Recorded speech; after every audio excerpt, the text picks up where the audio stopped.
مگر کیا مجھے اس بات پہ یقین نہیں ہے کہ امام مجھے دیکھ رہے ہیں؟ امام دیکھ رہے ہیں، امام ہر جگہ ہوتے ہیں۔ استاد عالی نے واقعہ بیان کیا ایک عالم دین سے، ایک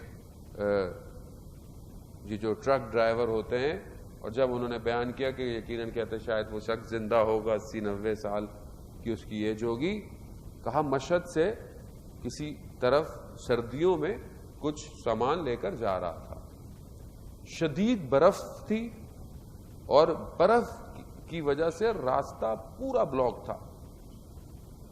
اچانک سے اس کی جو ٹرک تھا وہ بند ہو گیا۔ خود ظاہر ڈرائیور تھا تو جانتا تھا میکینک کی کوئی پرابلم ہے میں صحیح کر لوں گا، اترا، کوشش کی کہ صحیح ہو جائے، جتنا جانتا تھا کہہ رہا سب چیک کر کے دیکھا، مگر وہ گاڑی اس کی جو ٹرک تھا صحیح نہیں ہوا۔ سردی شدید تھی، یعنی برف شدید گر رہی تھی۔ جا کر گاڑی میں بیٹھ گیا، کہتے باہر کھڑے ہو گئے تو جم جائے گا، مر جائے گا سانس۔ اب ظاہر گاڑی جو ٹرک ہے وہ آن نہیں ہے تو اندر بھی جو ہے وہ گرمی نہیں ہے، تو کہہ رہا چلو اب کم از کم اندر بیٹھوں، کچھ دیر تو زندہ رہوں گا۔ کہتے جب اندر بیٹھا اور جب میری ساری امید ختم ہو گئی تو میری زندگی میرے سامنے فلم کی طرح چلنا شروع ہو گئی، مجھے اپنے عمل سارے یاد آنا شروع ہو گئے، کیونکہ اب مجھے کوئی امید نہیں تھی کہ بس میں نے کہا بس ختم ہے، یہاں کون، اس جگہ جہاں دور دور تک کچھ نظر نہیں آ رہا، کون آئے گا؟ کہہ رہا مجھے اپنے گناہ یاد آئے۔ کہتا ہے مجھے احساس ہوا کہ میں نماز کو توجہ نہیں دیتا، مجھے بہت شرمندگی ہونا شروع ہو گئی، اور ایک گناہ کہ جس کا انہوں نے ذکر نہیں کیا کہ وہ گناہ جس سے میں بہت پشیمان تھا کہ یہ میں گناہ کرتا ہوں۔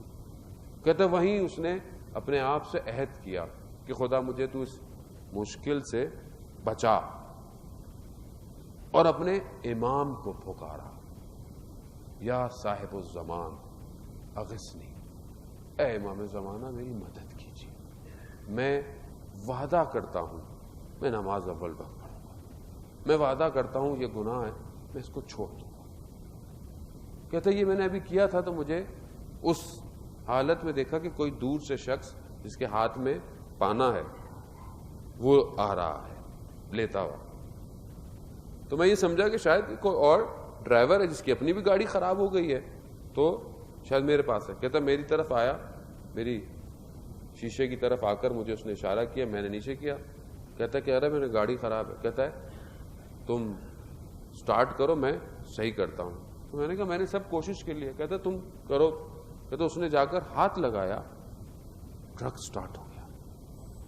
کہہ رہا وہ میرے پاس آیا تو میں نے اس کا بہت شکریہ کیا، میں نے کہا مگر آؤ میں کہا یہ بھی ڈرائیور ہوگا، اس کی بھی گاڑی آ کے خراب ہے تو میں تمہارے ساتھ چلتا ہوں اور تمہاری گاڑی بھی صحیح کرا دیتا ہوں۔ کہتا ہے نہیں مجھے ضرورت نہیں ہے۔ کہتا ہے نہیں یہ کیسے ہو سکتا ہے، مطلب تم نے میری جان بچائی، اور میں اتنا تو مرد ہوں، مطلب اتنا نہیں ہوں لیکن اتنا تو غیرت مند ہوں کہ میں تمہاری مدد کروں۔ حل جزاء الاحسان الا الاحسان، میں احسان تو کروں، کم از کم کچھ تو کروں، تم نے میری مدد کی ہے۔ تو اس شخص نے مجھے کہا اگر مرد ہو اور غیرت ہے تو جو وعدہ کیا اس پہ قائم رہنا۔ کہتا ہے یہ جب میں نے سنا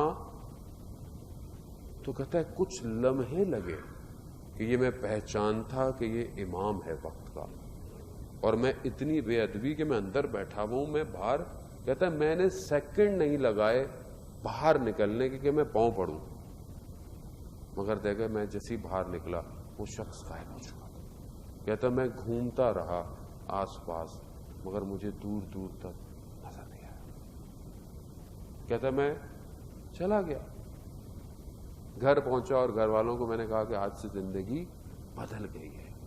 کہا کیا؟ کہا آج سے میں نماز، تو گھر والوں نے کہا ہم تو پہلے بھی سارے کام کرتے تھے تم نہیں کرتے تھے۔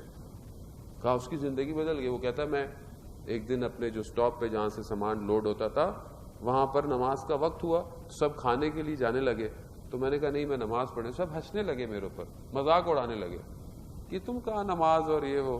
کہتے جب بہت کہا میں نے امام سے عہد کیا ہے، تو اگر جب انہوں نے سمجھ نہیں آئی تو مجھے بات ان کو بتانی پڑی تو سب رونے لگے اور سب نے پہلے